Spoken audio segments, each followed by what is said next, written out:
Hey everybody, this is TJR. Today's video is a follow-up to the recent unboxing I did of this very unique pressing of the Doors' first album, released by Vinyl Me Please Record Club. I did a whole video on this. If you want to find out more about it, go watch that. But at the end of the video, I mentioned that I wanted to talk about the pressing after I lived with it for a week.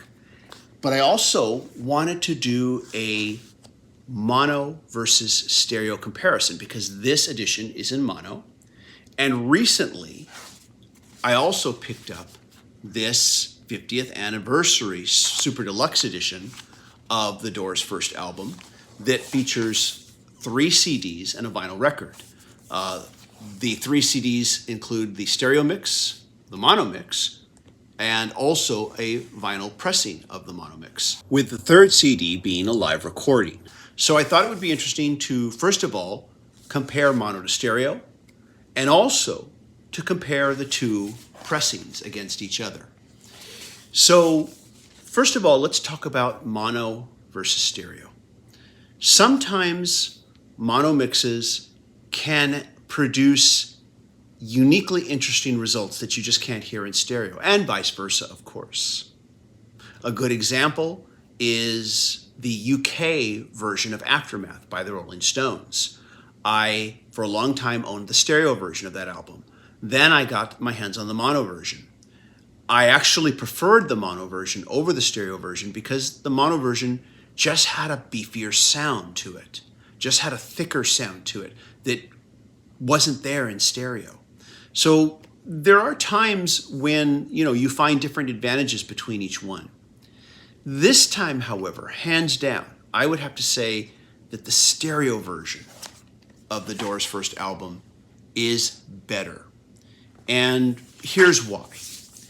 When I listen to the mono version, it feels as though whenever they were recording it or mastering it, whenever they were locking down that final stereo mix, someone let the needle go too far in the red, too much. And there's just this air of distortion that surrounds the entire recording.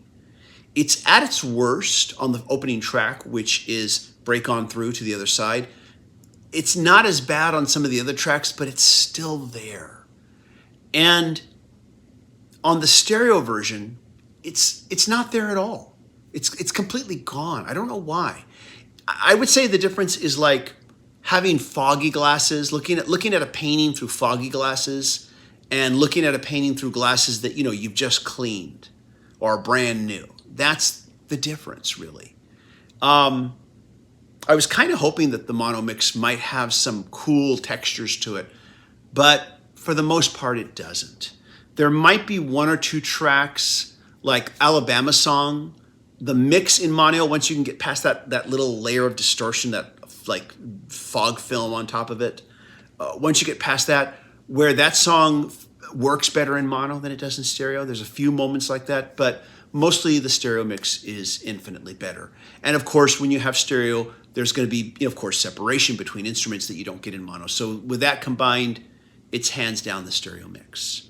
Now, with that said, if you like the mono mix, more power to you, of course. But if you do like it, I did compare the mono mix on vinyl on this edition with this newer pressing from Vinyl Me Please.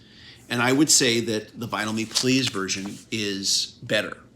It has a little bit more punch. The distortion isn't quite so bad. It's still at its worst, I should say, on the opening track. Not as bad for the rest of it. It does have a little bit better clarity, I think, overall than this version does.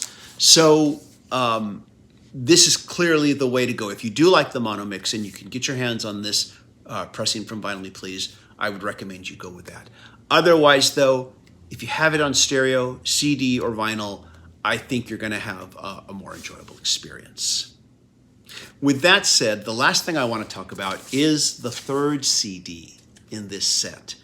Normally, I'm not as big of a fan of these live recordings that come with these kinds of sets. I'm a much bigger fan of demos, outtakes, alternate versions, because I think live you just have to be there. Which is not to say I don't hear good live recordings. Sometimes I really do.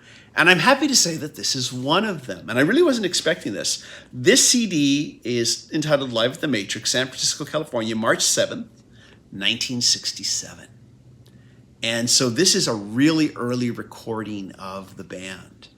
And so the first thing I would say is in the studio, of course, the Doors can have a bass guitar. But they didn't have a bass guitarist live. The keyboardist would cover the bass with either his left-hand keyboards, and sometimes he'd hit bass pedals that he'd have underneath his keyboard. And here, we just hear them live without any bass player, and I'm impressed with the level of energy that they have. And of course, I'm also impressed with the audacity they had just to go out there as a band and play without a bass guitarist. You think of bands today like the Black Keys, where it's just a drummer and a guitarist. That seems revolutionary now, but the Doors were doing it ages ago.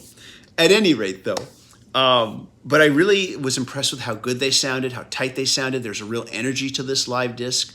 But also, you do get to hear these songs while they're still in development, before they've recorded their album.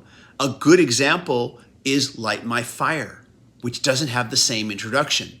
And I'm talking about that Baroque keyboard introduction at the beginning. It's not there. It has a completely different introduction. So you do get to hear these songs in development, in a phase of their development before they go and record the album. So it was also fun from that perspective to be able to hear it. Anyways, though, those are my thoughts on mono versus stereo for the Doors' first album. And if you are a Doors fan and you haven't picked up this set, it's pretty inexpensive now. That's why I bought it recently. I did do an unboxing of this if you'd like to take a closer look. It's here on the channel. But otherwise, whether you decide to get this or if you've been thinking about the mono, I think overall you're just going to be more pleased with the stereo. And that's all for now.